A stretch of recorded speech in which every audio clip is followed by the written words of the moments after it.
అందరికీ నమస్కారం. నేను నిన్న ప్రెస్ మీట్ గురించి మాట్లాడాలనుకుంటున్నాను.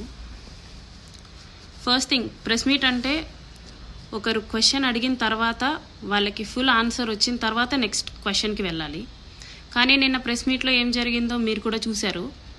నాకు ప్రెస్ మీట్ అనేది for the first time I'm attending.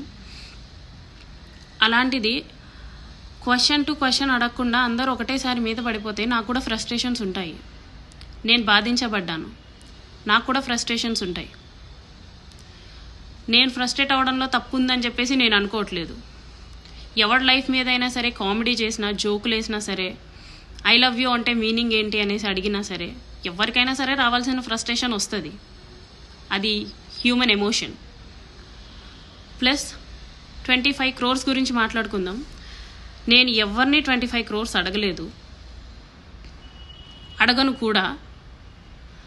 ఆ వాయిస్ రికార్డ్ అయితే నాది కాదు. వాయిస్ రికార్డ్ వినిపించేసరికి వినిపించే వాళ్ళకు కూడా నేను క్వశ్చన్ చేస్తుంది ఏంటంటే, ఫుల్ ఆడియో ఏది నేను మాట్లాడుంటే, అండ్ ఎవరితో మాట్లాడాను అది కూడా చెప్పాలి కదా. నువ్వు ధైర్యంగా వినిపించినంత మాత్రాన్ని సరిపోదు కదా. 29 seconds ఉంది ఆడియో. నేను నిన్న చూసినప్పుడు నాకే అర్థం కాలేదు నేను ఎప్పుడురా బాబు మాట్లాడాను అనేసి.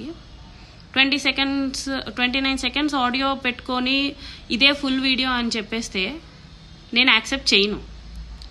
ఆ ఆడియోలో ఏముంది, నేను ఇలా అడిగానండి అనేసి ఎవరికో చెప్పటం ఉంది.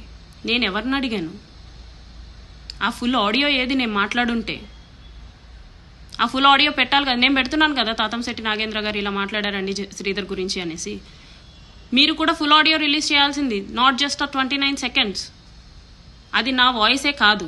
మీరు ఇప్పుడు టాలీ చేసుకోండి. విమర్శకులు ఎవరైతే విమర్శిస్తున్నారో మీరు ఇప్పుడు నా వాయిస్ని టాలీ చేసుకోండి. 1కి 10 సార్లు విమర్శించే వాళ్ళు చెక్ చేసుకొని మాట్లాడండి. అండ్ ఇంకోటి, జర్నలిజం చేసేవాళ్ళు ఎథిక్స్తో కానీ, ప్రొఫెషనల్ ఎథిక్స్ కానీ, హ్యుమానిటీ కానీ ఉంటే అలా టీజ్ చెయ్యరు, అలా కామెడీ చెయ్యరు. చాలా టీజ్ఫుల్గా కామెడీ చేసి, ఒకరి జీవితం నీకు కామెడీ అవ్వచ్చేమో కానీ ఎవడి జీవితం వాడికి గొప్ప. అది తప్పైనా కానివ్వండి, ఒప్పైనా కానివ్వండి, ఎవ్వడు ఇరుక్కోవాలని చెప్పేసి, ఇలా అందరితో మాటలు పడాలని చెప్పేసి ఎవ్వడూ మీడియాకి ఎక్కడు.